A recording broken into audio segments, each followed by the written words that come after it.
Well, good afternoon, everybody. I'm so pleased that you could join me today. My name is David Guzik, and here together on what is for me a Thursday afternoon, 12 noon West Coast time in the United States.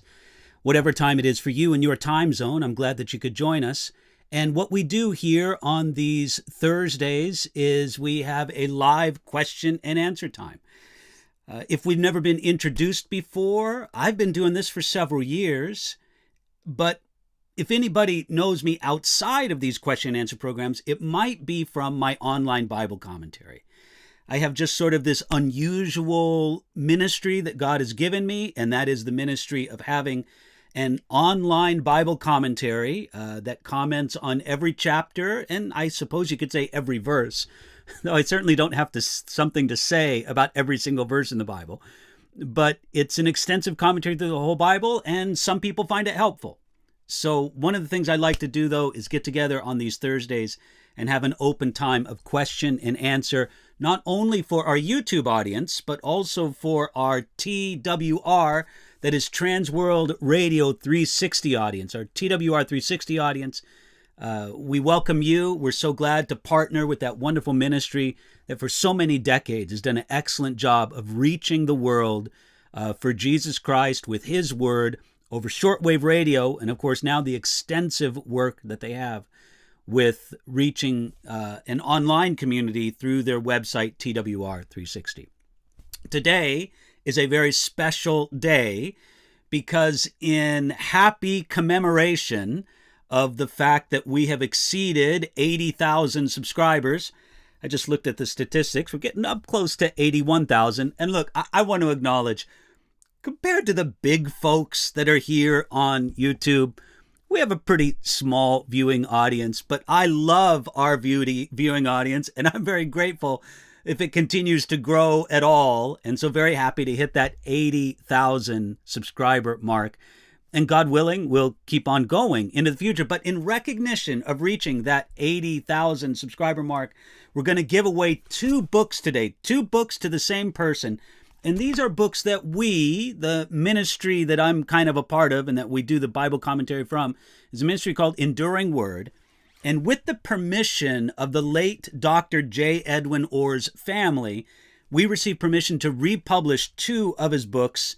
The first one is Full Surrender, which is a marvelous devotionally oriented book.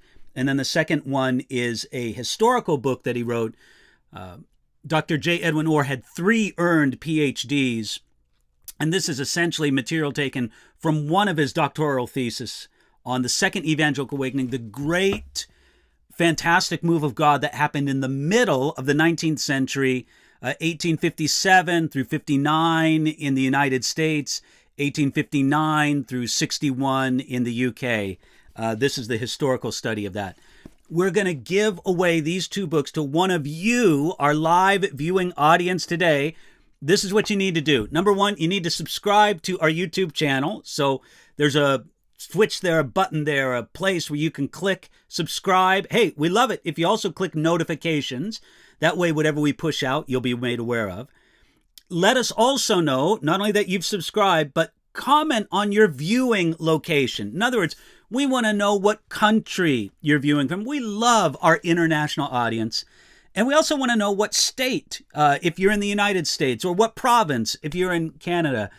We just love to know just where you're from. It's always encouraging us to see the breadth of our audience. So put that in during today's live Q&A. Now, by the way, if you happen to be listening to this video or watching this video later in its recorded version, sorry, the giveaway is already over. So if you want to, in a comment, you can tell us where you are and, what you're viewing from. But it won't really matter because this is for the live Q&A right now. And then this is what you have to do. This is the third thing. You got to stick around to the end of the video to see if you've won. Our team, and it's going to be Annie who does this for us today.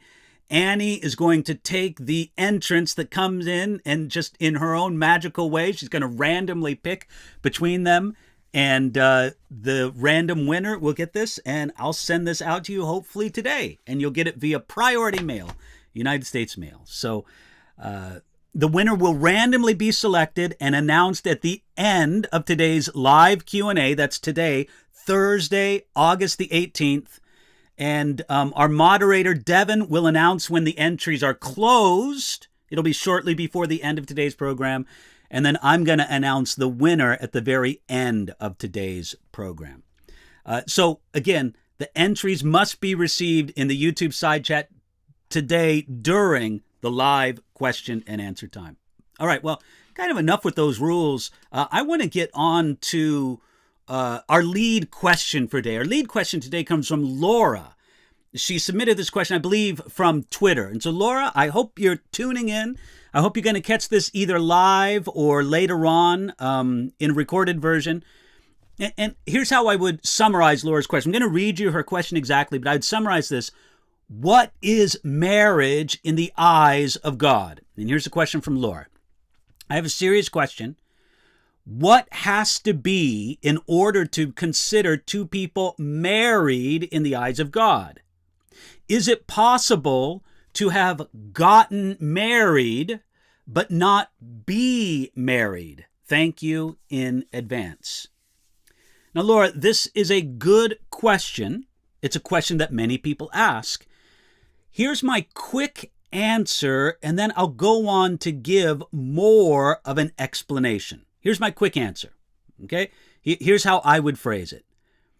Marriage in the eyes of God is when a man and woman come together in committed, exclusive relationship, intended to last a lifetime, publicly and according to the laws and customs of their community.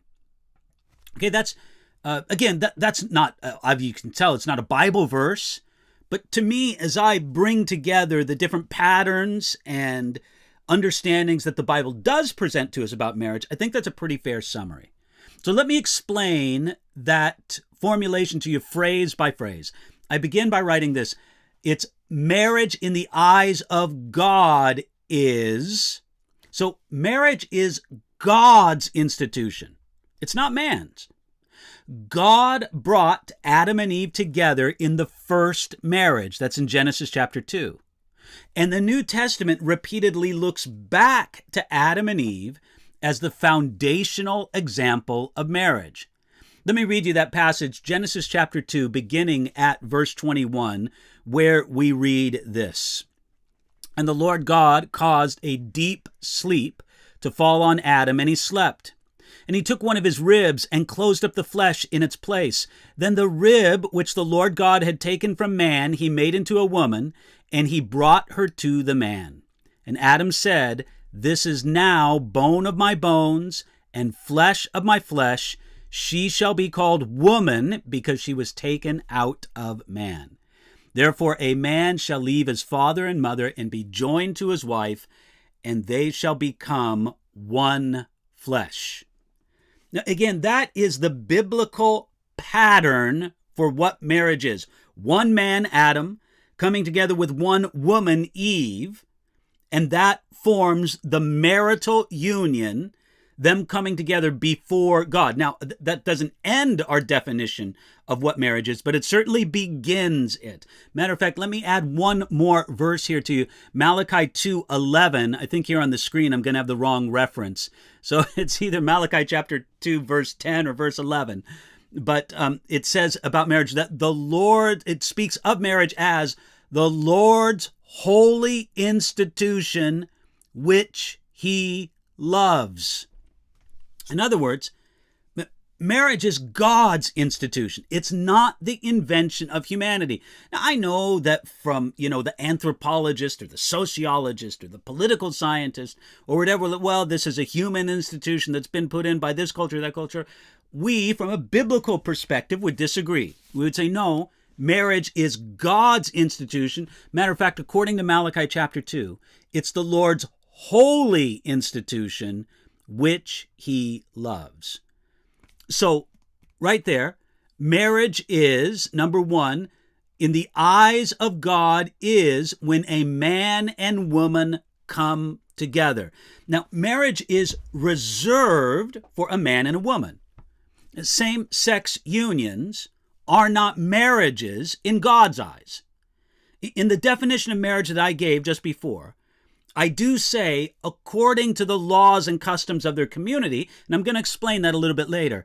But what I don't mean by that phrase, according to the laws and customs of their community, is that I don't mean that anything that the community says is marriage is marriage. In other words, the community doesn't have the right to define everything that is true and right about marriage. By its laws, a community may say some things are marriage that God does not say. And when that's the case, God's definition is more important.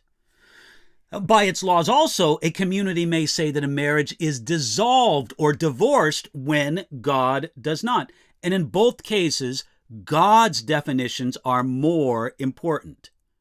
So again, going back, marriage in the eyes of God is when a man and woman come together in committed, exclusive relationship intended to last a lifetime.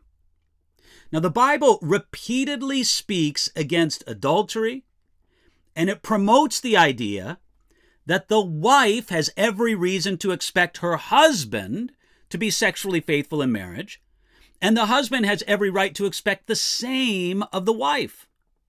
Because God hates divorce, as he says in Malachi, then couples come together, it should be with the intention that it would last until death do us part. Now, obviously, we know that because of the sinfulness of humanity, God has permitted divorce and has even given certain situations in which God will recognize divorce. But that's never the intention. Two people don't come together in a married relationship with the intention that they will divorce. They at least have the intention that this will be a lifelong relationship. And then in my definition, I say, publicly and according to the laws and customs of their community. Now, again, this is according to the biblical pattern. In the Bible, we see marriages and weddings as just this. They're public community events. Does where you live require a marriage license and some kind of ceremony? Then get a marriage license and have some kind of ceremony. The Bible doesn't tell us what kind of ceremony to have, but the principles of it being public and being according to the laws and customs of the community, I believe that principle stands. That's how Jacob got married. That's how Ruth and Boaz got married. That's how the wedding in Cana was. Now, sometimes people have the idea Adam and Eve didn't have any of that. God just married them in the Garden of Eden. We can get married the same way. But with Adam and Eve, there was no community beyond themselves. Those two were the whole community. Ever since the time of Adam and Eve, we see marriage being a public, community, recognized thing. Now, sometimes people want to promote the idea of a couple having a private, secret marriage before God. Often when they do that, they want to do it for less than pure motives. But a common justification for that is they say, well, now wait a minute. What if we were on a desert island and there was no one to marry us?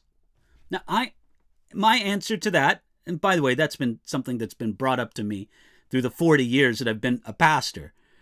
The answer has always been the same. Yes, if you are deserted on an island and there's no community to recognize your marriage, then you can get married just like Adam and Eve. Until then, get married publicly and according to the laws and the customs of the community where you live.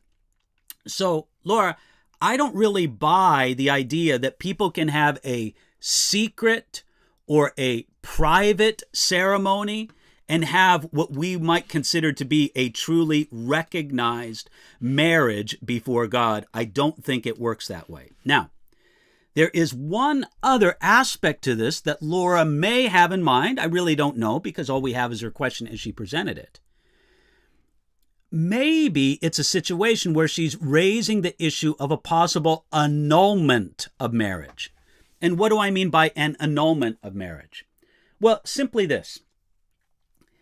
Especially in the Roman Catholic Church, where obviously divorce is very much frowned upon, sometimes a marriage would be invalidated because of what they would call deceptive practices going into the marriage, and thereby the marriage would be annulled, that is, considered never to have been valid, and a divorce would be unnecessary. Now, I believe that it's possible for this to be done just sort of as a legal trick, so to speak, but there is some principle there, where if somebody marries another person and is deliberately deceptive and fraudulent in how they present themselves, then it may not be considered a legitimate marriage and not to be a marriage before God. Let me just give you an example. Let's say that somebody is already married to somebody else. Maybe they're, living as married with that person. Maybe they're separated from that person, but the divorce has never been made. And they obtain a marriage license under fraudulent premises, because whenever a person, at least in our, place, anything I've been familiar with, wherever you're viewing this from, the laws and the customs may be different. But what I'm familiar with having to do with a marriage license is you have to swear that you're not already married. Well, let's say somebody lies about that. They're already married to somebody. They get a marriage license. They have a church wedding or before a justice of the peace or whatever you want to call it. And then later on, the spouse finds out that, hey, wait a minute, you're already married to somebody. I would consider that to be a fraudulent marriage and worthy to be annulled, to be counted as it was never actually a proper marriage before God. So I would give a allowance for annulment under certain circumstances. But again, we just have to admit that those circumstances can and have been abused at times. So Laura, I hope that answers your question. Glad you asked it.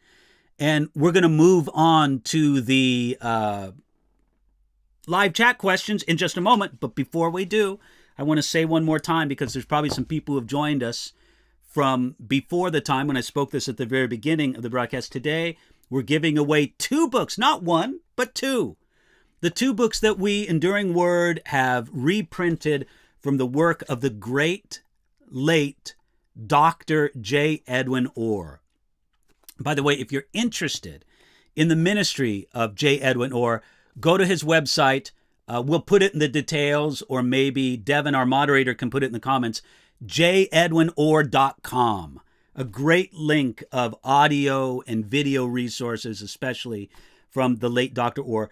We've republished a couple of his books, Full Surrender and The Second Evangelical Awakening, books that I recommend highly in honor of the fact that we have surpassed 80,000 subscribers.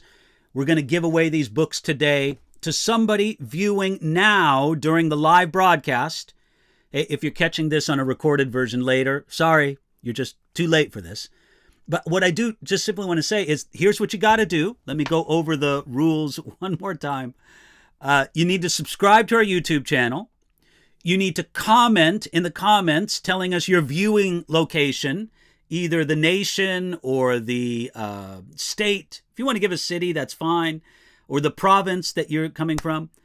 Do that during the live Q&A today, and then you got to stick around until the end of the video to see if you're one of the ones who won the random drawing. I think we've got the details written down in the video details if you wanted to go to that. All right, with that, I'm going to click on over and take a look at what may have come to us in the live chat. Kathy asks this question. Kathy on Facebook. I use your commentary almost every day on the Blue Letter Bible. I'm teaching healthy sexuality in a small Christian college and was studying your commentary about Genesis chapter 3 when I got to the part about the curses on Adam and Eve and how Jesus became a curse for us. Does this mean that the curses are no longer in effect from Genesis 3? or just the curses that Moses talked about so extensively? Kathy, wonderful question. And I would say that when we take a look at those curses that Jesus pronounced upon the serpent, upon Eve, the woman, and as a representative of women, and then Adam as the man and the representative of men, we see how I think that it's very difficult to say that those curses are erased today. For example, part of the curse is, to the woman, he said, I'll multiply your sorrow in your conception. In pain you shall bring forth children. Well, not to make light of it at all, but it's still pretty plain that women bring forth children in pain. And then also we know the curse for Adam is, cursed is the ground for your sake. In toil you shall eat of it all the days of your life. Both thorns and thistles it shall bring forth for you, and you shall eat the herb of the field. In the sweat of your face you shall eat your bread. In other words, you're going to have to work hard for the food that you eat. And that part of the curse is still, I think, in force today. So, no, I don't think that Jesus erased the Adamic curse of Genesis chapter 3, but rather he took the place of those who take all the curses under the Mosaic law. Kathy, a very important part of the Mosaic law, I would say that the covenant that God made with Israel at Mount Sinai has three main features. And the three main features are this. First of all, the law, that is the law that they're supposed to keep. Secondly, the sacrifices that they were supposed to make because they couldn't perfectly keep the law. But then finally, the choice that God gave Israel. And that choice would simply be this: the choice between blessing if they obeyed God and curse if they disobeyed God. God made this covenant very much with Israel that said that their future blessing or cursing would be very much dependent upon their obedience. Now, under the new covenant that Jesus Christ instituted with his death and resurrection, we are not under that system with God any longer. We are blessed freely in Jesus Christ because Jesus bore that curse.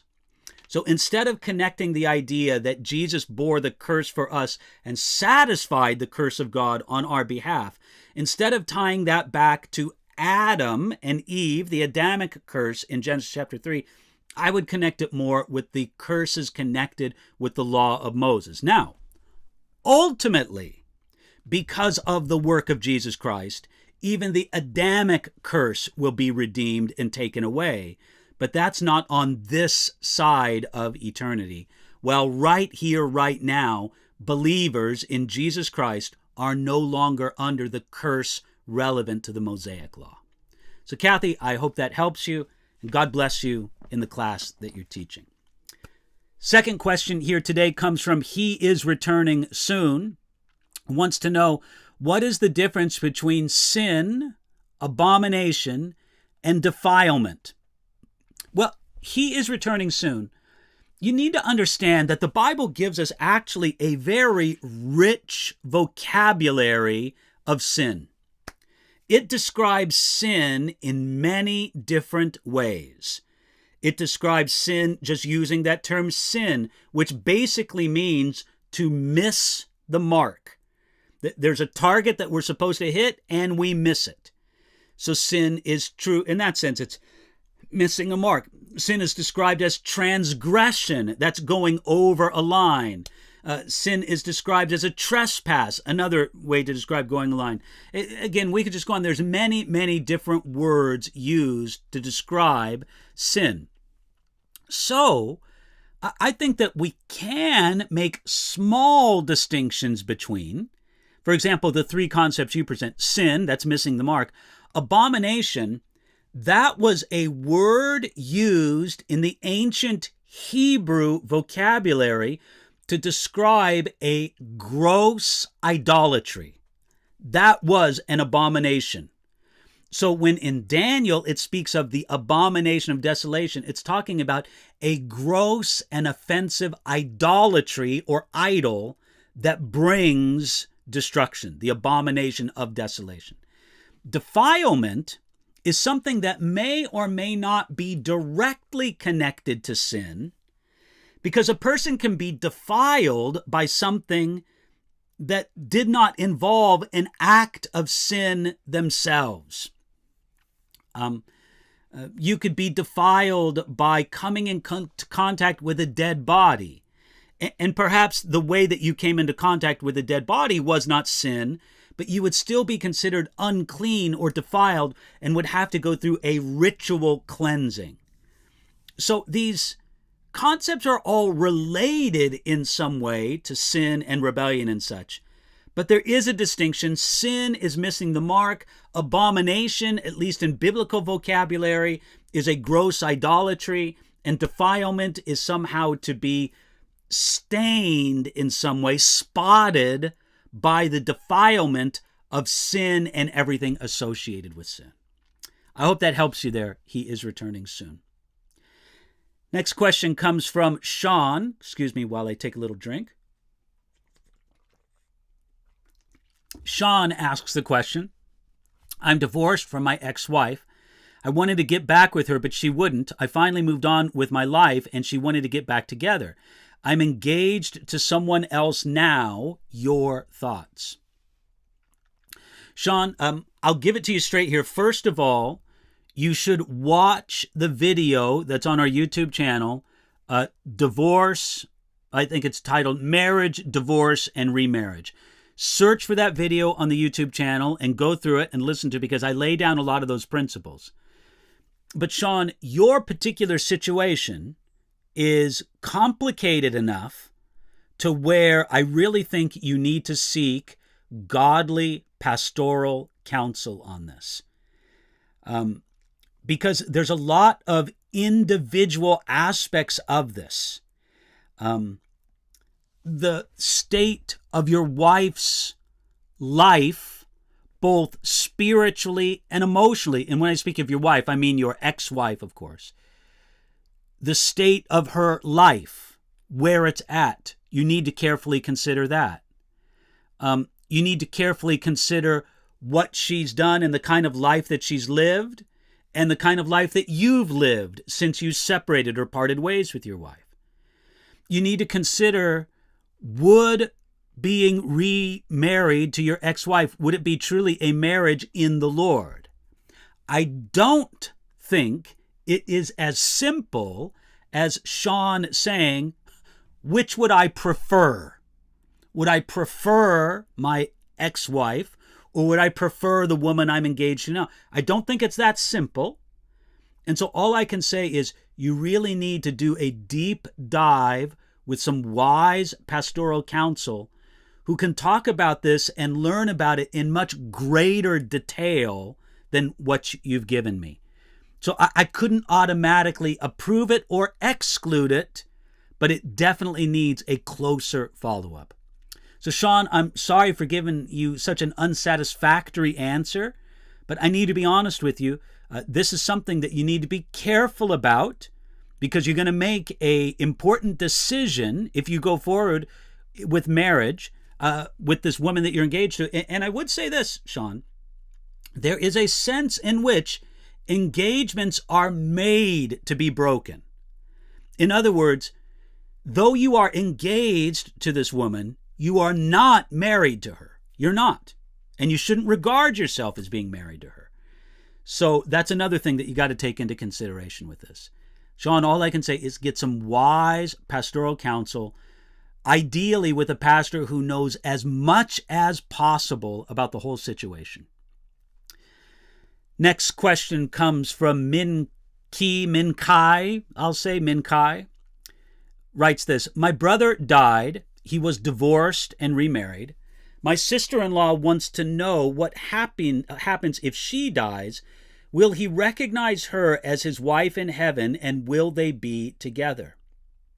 Minkai, a very similar question was asked to Jesus. in the question that they asked Jesus, the religious leaders, they made an even more exaggerated way where a woman had 7 husbands or something like that, multiple husbands. And then the religious leaders wanted to ask, well, whose wife will she be in the age to come? And Jesus answered that question by saying, you don't really understand how eternity works. That for us on a human level, our marriage is the most important, most vital, most, important relationship that we have on this earth on a human level.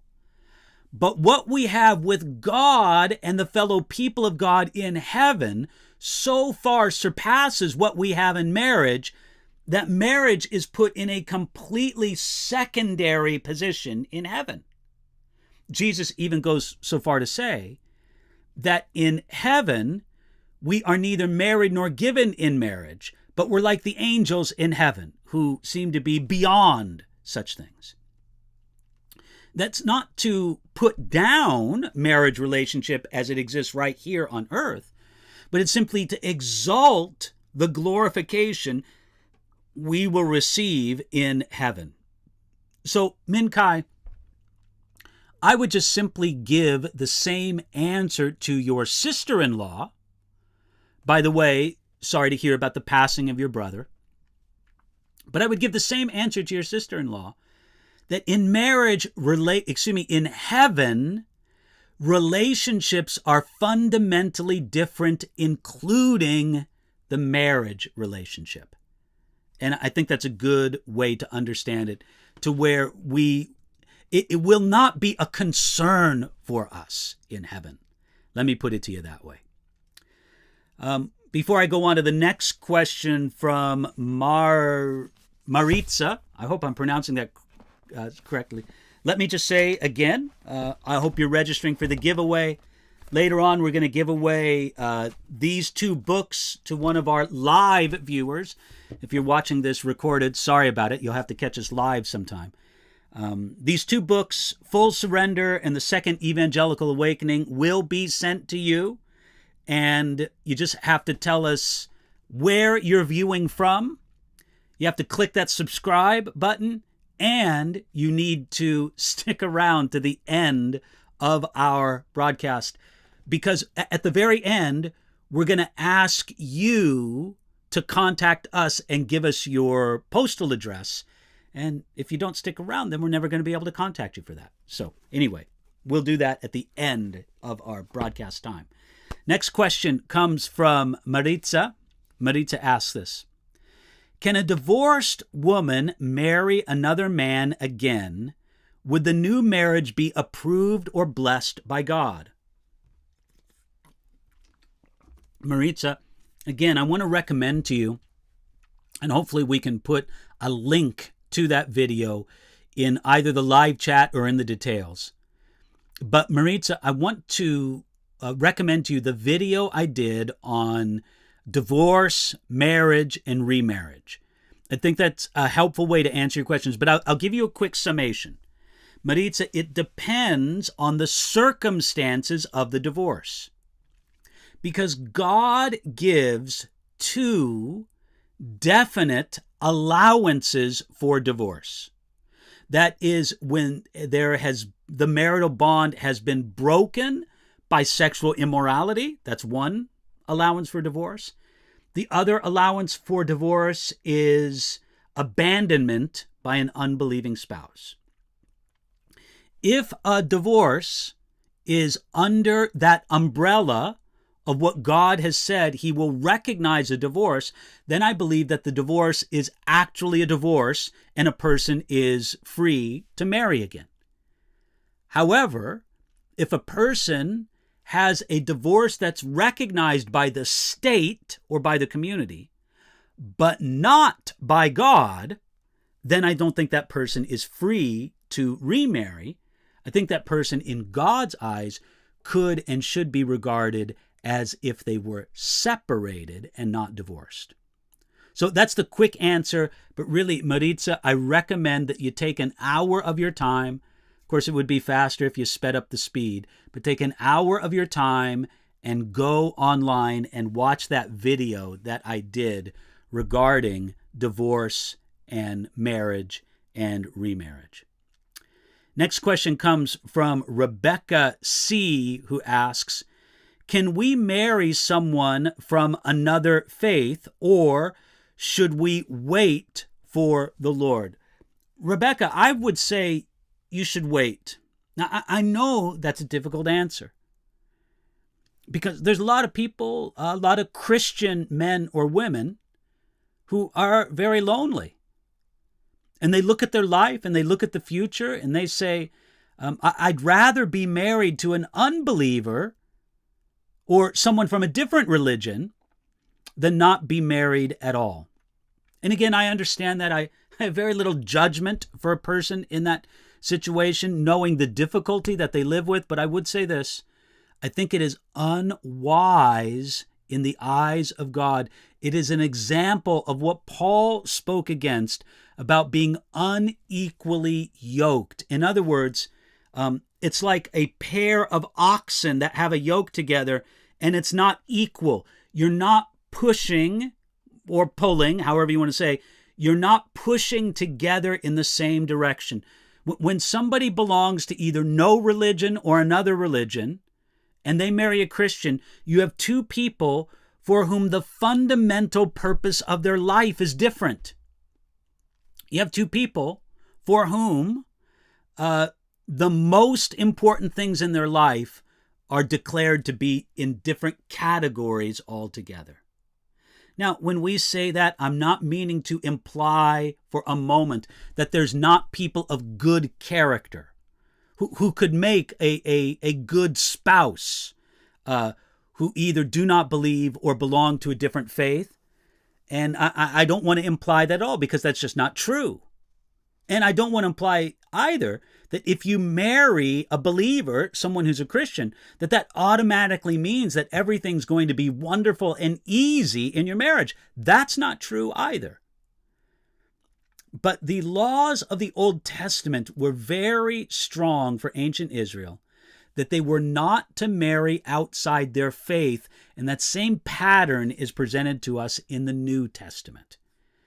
So, Rebecca, I would just say that it's not recommended. And I know many people who have experienced great, significant grief in their life because they chose to marry someone of a different religion than Christianity or of no religion, including no Christianity.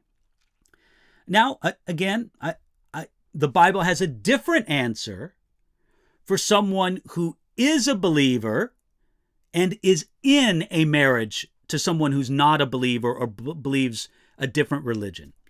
To that person, the Bible has a different thing to say. It says, hey, stay in there, be godly. Maybe God will use you to be the instrument through which your spouse will come to faith. But that's a different question than the question, should I go ahead and marry someone of a different religion or of no religion at all? So I hope that helps you there, Rebecca. Next question comes from Fernando. Fernando asks, from the beginning, women could have kids without pain, but because sin, they can't. Will there ever be a time in history when women can have kids without pain? Fernando, good question. But first of all we can do is assume that if Eve had not been under the curse because of Adam's sin, that she wouldn't have had pain in childbirth, because we don't have any record of babies being born before the curse was handed down. So in theory, what you say seems to track right along with the scriptures. I'm just saying that we don't have a biblical record of a baby being born without pain. Obviously now, women experience significant pain in childbirth. But your question is, will there ever be a time in the future when women can have kids without pain? Well, I don't know that maybe, let's just say this, maybe during the millennium. Now look, when we talk about the millennium, we're talking about something that has to do with God's unfolding plan for the future. And I want to respect the fact that Christians from different backgrounds have different opinions on the details of how God's plan will unfold for the future. I mean, I have my understanding of what the Bible says, but I realize that there's other believers who are wrong about those things. Look, I'm saying that half in jest, because of course I think they're wrong. I would not hold an opinion that I knew to be wrong, but I want to say it respectfully because obviously they think they're correct and I'm in the wrong. But beyond all that, I believe that there will be a literal reign of Jesus Christ over this earth for 1,000 years. I believe that's what the Bible describes.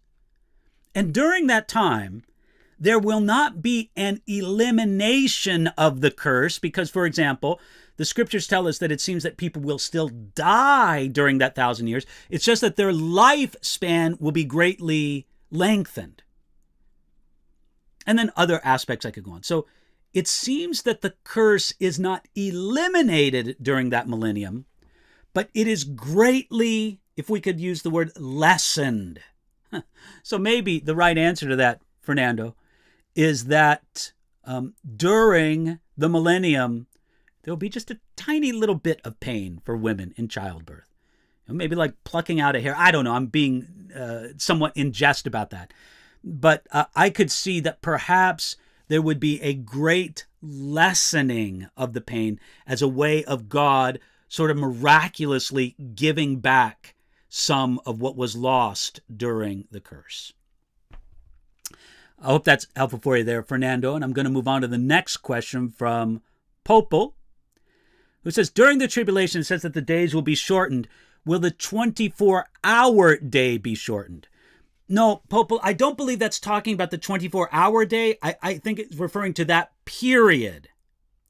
And by shortened, I would specifically understand that to be that God is saying that it won't go on forever.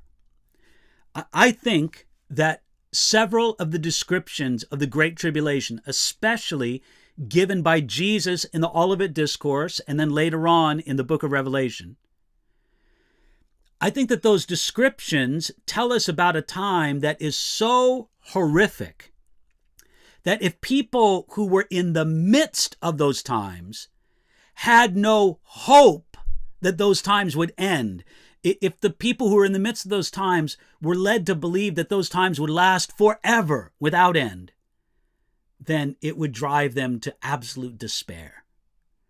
But God gives them hope by saying, no, this time will not last forever. It will be shortened. It will have an end relatively soon.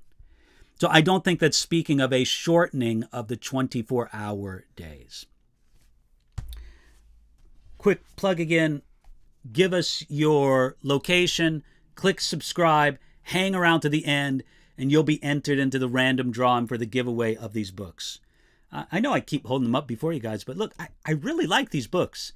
And I'm very happy that the family of the late Dr. J. Edwin Orr gave us the permission to republish these because I think they're valuable books. If you don't get one, they are available on Amazon. Just look up for these books, Full Surrender and the Second Evangelical Awakening. You can get them on Amazon. And then they're also available in Kindle format on Amazon. So next question comes from S&L. Asks, what are your thoughts about the Pentecostal denomination?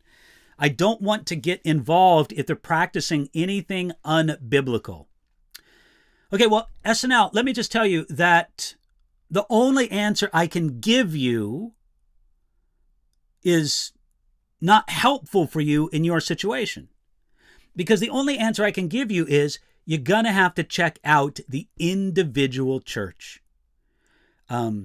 The pastor, the leaders of that church, how they do things, what's taught, the whole atmosphere of leadership, the exercise of spiritual gifts, if it's done in a biblical, or maybe I can even say mostly biblical way, that's what you'll have to take a look at.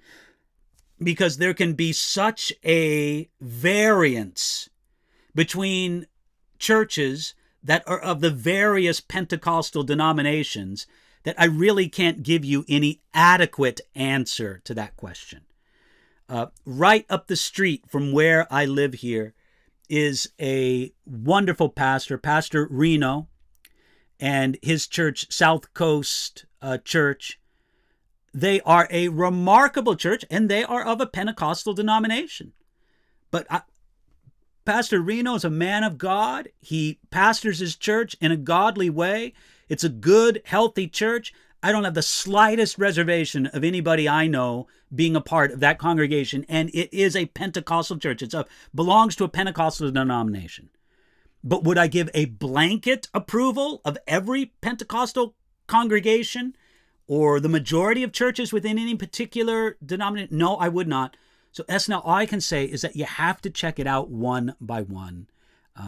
There are definitely some healthy, good Pentecostal churches out there. And there are definitely some that are not so healthy and not such a good place for discipleship, evangelism, and growth in the Christian life. Next question comes from Barry.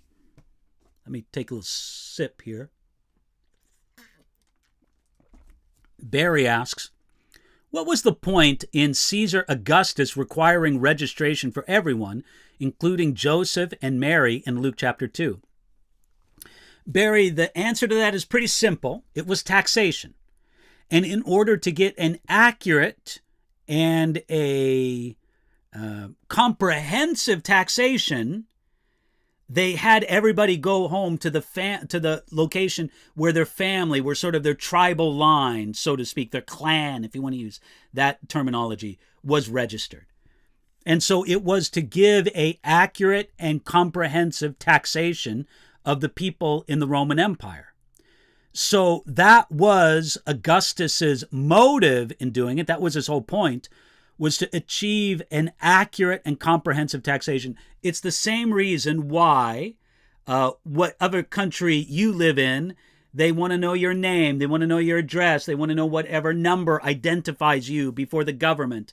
In different countries, they call it different things. In the United States, we call it a social security number. So they want to know all the details. Why do they want to know those details? So that you can be accurately, and if I may say, comprehensively taxed. So that's why Caesar Augustus did it. And they wanted to organize people according to their family. You could use the word tribe. You could use their clan, sort of in a Scottish sense. But their family, their broader family group, they wanted them to organize. Therefore, Joseph and Mary had the obligation to go down to Bethlehem from where they lived in Nazareth. By the way, Joseph and Mary may have welcomed the opportunity to go down to Bethlehem, because no doubt there was a lot of gossip and whispering behind their back having to do with Mary's pregnancy, which emerged before Joseph and Mary were actually married. So, hope that's helpful for you there, Barry. Next question comes from Zemeraldo, asks this question. Why did God want to stop Balaam, who wanted to curse Israel? Israel was under God's protection. Is Balaam's curse effective anyway? Okay, Zemeraldo, you're asking the right man for this question. Because, and I'm pretty excited to say this, I just finished my extensive revision of my commentary on the book of Numbers. Thanks be to God. I've been working for more than a year and a half on my revision to my commentary on the book of Numbers. And it's not up on the website or on the app yet. It will be soon, but it's not up yet. Hopefully soon. But not long ago, I did a pretty in-depth study on Balaam because I'm just going through and revising my commentary, hopefully doing it better a second time around. I think it had been more than 20, 25 years since I'd gone through the Numbers commentary. So, God did not want Balaam, who was a pagan prophet. He was a pagan diviner. Balaam was not an Israelite, but he was a pagan man hired to put a curse upon Israel. Balak, the king of Moab, was so terrified of Israel, even though God told the Israelites, do not attack Moab, Balak didn't care. He thought that he was next in line to be attacked and defeated by the Israelites. So, out of his fear, Balak hired Balaam. God told Balaam, don't go with those men. But Balaam was so insistent upon doing it that actually you could say that God allowed him to do what his sinful heart wanted to do. That was go out and be a prophet for hire. God allowed that. However, God would not allow Balaam to directly curse Israel. So when Balak hired Balaam, Balaam told him, listen, all I can do is do what God tells me. And each time, instead of cursing Israel, like the king of Moab wanted him to, Balaam ended up pronouncing a blessing over Israel, much to the annoyance of King Balak. Well, at the end of it all, though, we find that Balaam was responsible for advising the king of Moab on how to bring Israel under God's curse. And that was by leading them into idolatry and immorality. And that's exactly what the king of Moab did under the counsel of Balaam. And through that sort of back doorway, a curse came upon Israel. Now, God used it all for good. There's no doubt about that. But that's the story of Balaam. God told Balaam, don't go, and he allowed the stubborn and disobedient prophet to go, even though he told him not to. And Balaam was not able to curse Israel in any direct sense. Instead, each time he prophesied, he pronounced blessing upon Israel and not cursing, because God gave him blessing to pronounce. It was only later in the counsel or the advice that Balaam gave to the king of Moab that he gave him instructions on how Israel could bring a curse upon themselves. Hope that's helpful for you there, Zemeraldo. Okay, next question comes from Jordan. Jordan says, I feel called to the ministry. Praise the Lord for that, Jordan. Do you believe that one has to always be anointed by elders before stepping into pastorship? And Jordan, you write always in capital letters. Well, Jordan, I would say no, not always, but I would say normally. Look, we can always think of exceptions. But normally, if you are called and if you are qualified for ministry, somebody else is going to see that. Hopefully, many people will see it. And is it possible for somebody to actually be called, to actually be qualified, and nobody else can see it? That has happened from time to time. So I can't say it's always the case, but normally, when a man is called, when a man is equipped for ministry, other people can see it. And really, that's what the recognition of laying on of hands should communicate. This man is ready. This man is not ready to know everything that there is to know about ministry, but ready to at least make a beginning in the case of ministry. He's called and he's equipped. We approve of this man going into ministry. That's how I would put it, Jordan. I'd put it just simply on those terms. Normally, a person should be recognized, whether it's anointed by elders or not. I mean, I think that's a normal way for that to happen. But normally, somebody's calling and equipping should be evident to others, but I wouldn't make it an absolute thing. All right. I'm hoping that we're getting close to our time of being able to pronounce our winner. Here we go. Contest winner. Are you ready for this? A little bit of drama for our full surrender. Kathy Gonzalez from Hammond, Indiana. Kathy, congratulations. I'm going to mail these books to you. You're going to have to give some kind of email address or contact information. Work that through our moderator, Devin.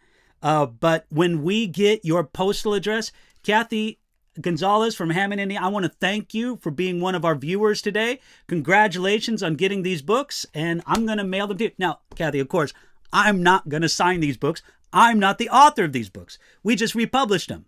But I'm very pleased that you won our giveaway today. And Kathy Gonzalez of Hammond, Indiana, you're going to get those books today. Folks, that was our last question. I'm so pleased that you could join us today. And again, we appreciate your prayers for the ongoing work of Enduring Word. We seek to make Bible resources available to a very broad audience, absolutely free. Matter of fact, in our website, enduringword.com, and all of its subdomains, we have no paid ads. Zero. No paid ads. We want the user experience to be as good as possible for you, the person who might use our commentary. So, we need to get that information. Listen, please, Kathy, you need to get back in touch with us. Otherwise, if we don't have that, we're going to have to be giving away those same books next week again. But Kathy Gonzalez, hopefully you're going to be online here and we can get back your thing. So we're going to give that just another moment. Let me just say one other thing about our resources. We also have an amazing app. The Enduring Word app is, well, I said it was amazing, and it is amazing. We have a new version out now for a few months, and we are so pleased about the way that the app is going and the viewership on it. So please, you can join some of the hundreds of thousands of people who have downloaded this app and make use of it. So I'm understanding from our crew that we haven't heard back from Kathy Gonzalez. So I may stay on just for a few minutes more. Thank you. I'm looking at the comments now. Amy or Anne Brooks, thank you for that. John or Jen Esteves, yes, we have an app. Okay, the app is freely available. There's no charge for this app. Go to your Apple Store or go to your Google Play. It's freely available on there, and we're very happy about that. So look, I tell you what we're going to do is we're going to call it here. If we can't get in touch with Kathy, then who knows? We'll have a giveaway or figure out a way to get back to it another time. But thank you so much for joining us today. God bless you, and we'll see you next time. Thank you a lot. God bless you.